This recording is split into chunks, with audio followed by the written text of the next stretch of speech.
Tu es là, tu es là, tu es là, Jésus, tu es là, tu es là. Bien-aimés dans le Seigneur, le temps passe, le temps passe, le temps file. Mais pour les croyants, nous sommes convaincus que le temps nous conduit vers quelque chose de grand, de haut, de beau. Et aujourd'hui, en cette fête de l'Ascension, Jésus nous ouvre finalement la porte qui nous avait été fermée à cause de la désobéissance, la porte du paradis. Son obéissance jusqu'à l'épreuve de la mort lui a valu non seulement la résurrection que nous fêtons depuis 40 jours, mais aussi dans chaque Eucharistie. Cette obéissance lui a valu d'être élevé à la droite du Père, où il siège comme Seigneur des vivants et des morts. Oui, frères et sœurs, 40 jours se sont écoulés depuis le matin de la résurrection. Et comme dit la première lecture de cette fête de l'Ascension, la lecture des Actes des Apôtres, 40 jours, Jésus rassemble ses apôtres, il les bénit, leur promet un baptême dans l'Esprit et les envoie en mission. Donc Jésus les bénit, il s'élève vers le Père et il nous confie une mission. Quelle est cette mission? Vous serez mes témoins à Jérusalem et jusqu'aux extrémités du monde. C'est la fête d'une mission, donc. La fête de l'Ascension, c'est la fête d'une mission, d'une bénédiction, de notre bénédiction, de chaque bénédiction, une bénédiction qui nous vient de celui qui va siéger là-haut. C'est la fête d'une promesse, celle de recevoir un baptême, le baptême de l'Esprit. C'est la fête d'une mission. Ne restez pas là à regarder le ciel, vous serez mes témoins. Le premier baptême nous fait connaître l'Esprit. Nous recevons le premier baptême dans l'Esprit. Et nous sommes immergés maintenant dans le baptême de la responsabilité quand Jésus nous quitte. C'est cet esprit qui nous aide à être des témoins. Maintenant, par l'Esprit, Jésus veut nous plonger dans les eaux du ciel parce que le premier baptême nous a donné la vie des enfants de Dieu, a purifié notre chair, et le baptême qu'il nous donne, qu'il nous promet à l'ascension, nous plonge dans la vie du ciel. Et nous pouvons déjà, dès maintenant, vivre de la vie divine. C'est pourquoi cette fête est donc la fête de la responsabilité, devenir des témoins. Jésus, en nous quittant, nous confie aujourd'hui une nouvelle manière d'être. La première chose que nous notons dans le livre des Actes des Apôtres, c'est que Jésus bénit. Jésus bénit. Bénir, c'est dire du bien, c'est souhaiter du bien, c'est vouloir du bien, c'est travailler pour le bien. C'est ça, bénir. Nous ne pouvons avoir un monde nouveau que si nous apprenons à bénir. Nous ne pouvons avoir un monde nouveau que si nous vivons en bénissant, en travaillant pour le bien. C'est ça la bénédiction.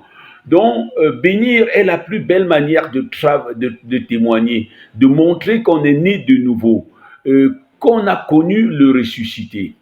Celui qui bénit l'autre est rempli lui-même de la même bénédiction. On devrait dire la même chose de la malédiction. Des mauvaises paroles, des mauvais regards, des mauvaises actions.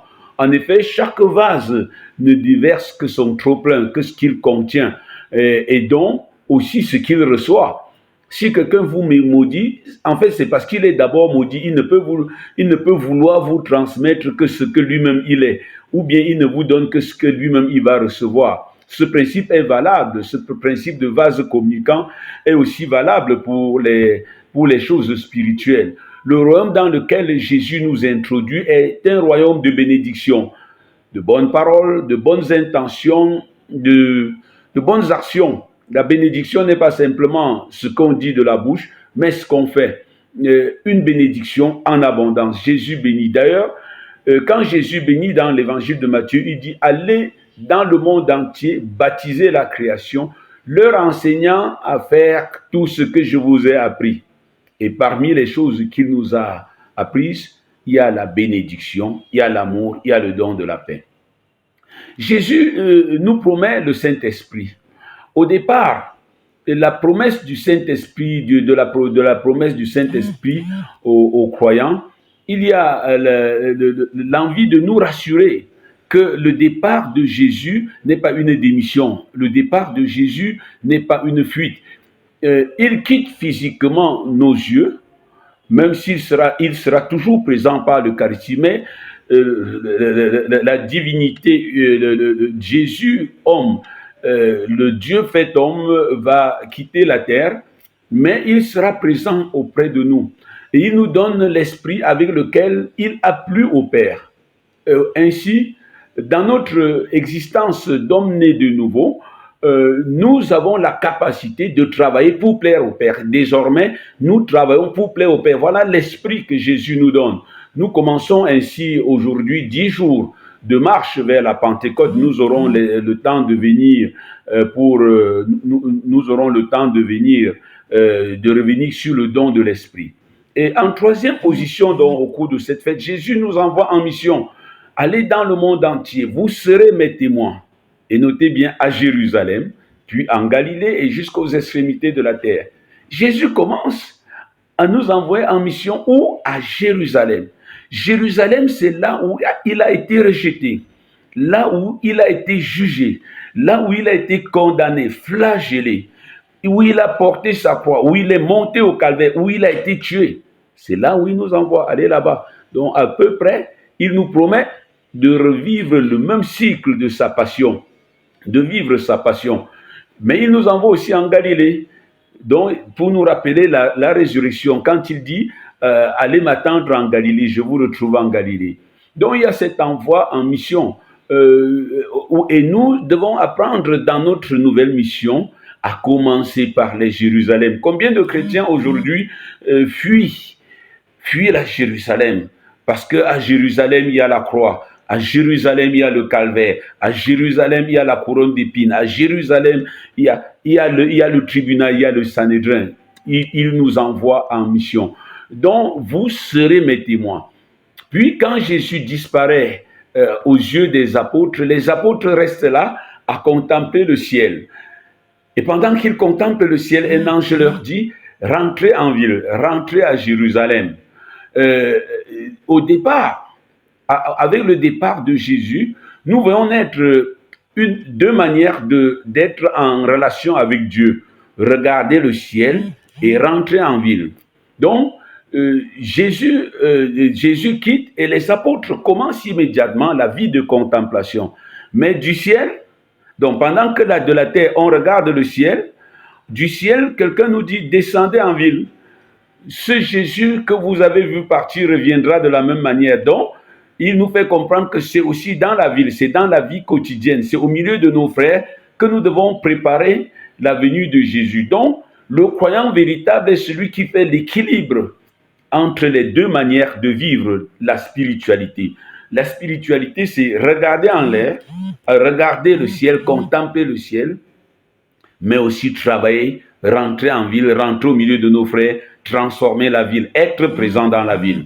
C'est la fête de notre présence dans la ville, rentrer dans la ville.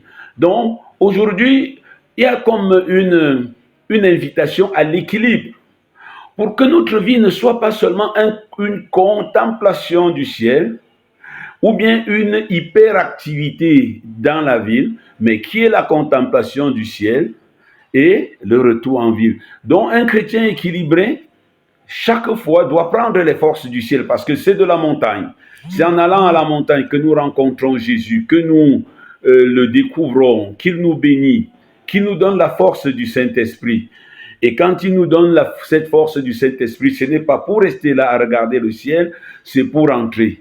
Les témoins de cette fête de l'Ascension comprennent que c'est en ville que nous préparons le retour du Seigneur.